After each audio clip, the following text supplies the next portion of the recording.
আমরা কোথাও বেড়াতে চাই একটু আনন্দ করার জন্য, ফ্যামিলির সবার সাথে কিছুটা ভালো সময় কাটানোর জন্য, সেখান থেকে অনেক ভালো ভালো স্মৃতি নিয়ে আসার জন্য।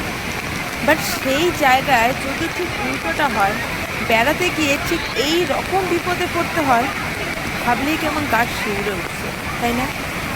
তোমরা সম্পূর্ণ ভিডিওটা খালি দেখো কী পরিস্থিতি।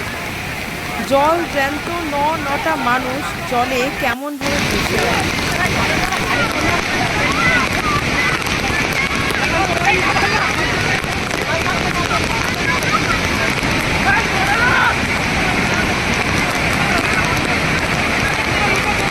এখানে থাকা প্রতিটা মানুষ যথাসাধ্য বাঁচানোর চেষ্টা করেছে, কিন্তু প্রাণের ভয় তো সবারই আছে, তাই না? আর যে পরিমাণে জলের স্রোত, তাতে আর কোনো কিছু করার উপায়ই ছিল না।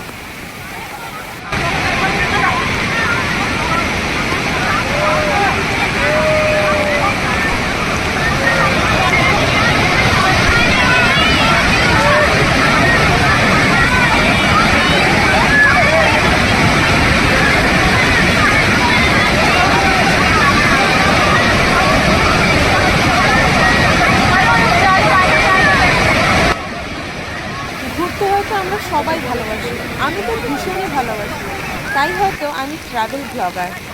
বাট এই জায়গায় নিজেকে রেখে চিন্তা করলে না, গা কেমন শিউরে উঠছে, পুরো কাঁপছে আমার গা।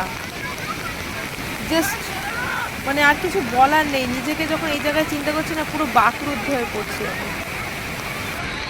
আসলে পাহাড়ি এলাকা যতটা সুন্দর, ঠিক ততটাই ভয়ানক। আর এই বর্ষাকালে পাহাড়ি নদী কখন যে কী রূপ নেবে তা বলা দায়। তার জন্য বলবো, আপনারা ঘুরতে যান, আনন্দ করুন, বাট সতর্কতা বজায় রেখে করুন। কখনো বেশি সাহস দেখাতে যাবেন না, কারণ প্রকৃতির কাছে আমরা কিচ্ছু না। দেখতেই পাচ্ছেন এখানে কী পরিস্থিতি। এই ভিডিওটা দেখো, আপনারা কিছু শেখার চেষ্টা করুন। আর জাস্ট দেখুন একবার, এখানে দুজন পুরুষ আর বাকি সবাই মহিলা, আর মাঝখানে দেখুন দুটো বাচ্চা। একটা তো একদমই ছোট্ট কোলের বাচ্চা, মানে ওই মায়ের কথাটা একটু চিন্তা করুন, কী পরিস্থিতি তার। কীভাবে তারা এখানে ফেসে গেল জানি না। যখন একটু করে করে জল বাড়ছিল, ওনারা মানে পাড়ে চলে আসতে পারতেন হয়তো, জানি না কিভাবে কি আটকা পড়েছে।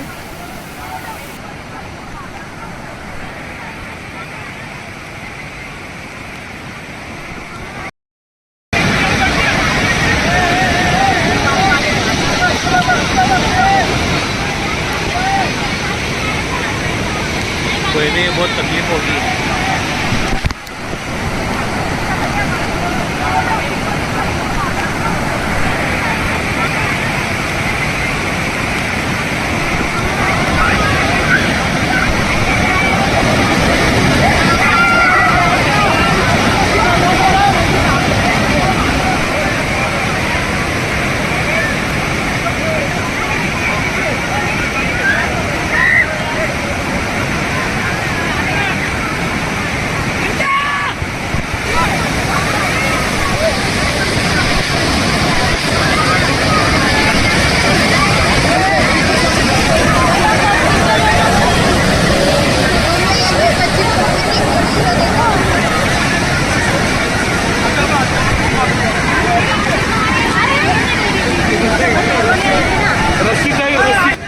যা, বাচ্চাটাকে নিয়ে মাটা ভেসে গেল এবং হাত ধরেছিল আরেকটা মেয়ে, সেও চলে গেল।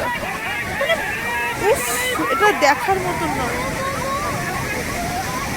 এই পাহাড়ে যে কোথায় যে পড়বে, কোন খাদে, মানে আর এখানে যারা দাঁড়িয়ে আছে তাদের পরিস্থিতিটা চিন্তা করো খালি।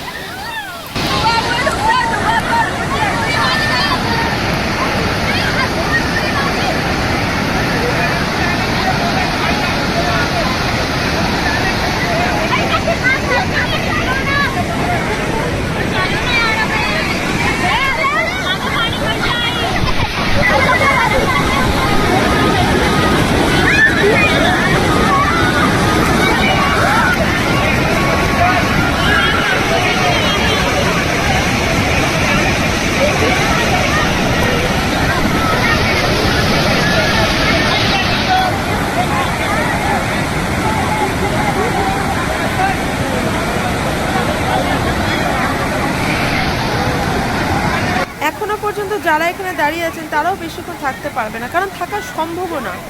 যে পরিমাণে জলের স্রোত আর জলের মানে এটা কিন্তু আস্তে আস্তে বাড়ছে পরিমাণে, তো এখানে দাঁড়িয়ে থাকা কোনো মানুষের পক্ষেই সম্ভব না।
সব শেষ, একই ফ্যামিলির 7-7টা মানুষ জলে ভেসে চলে গেল।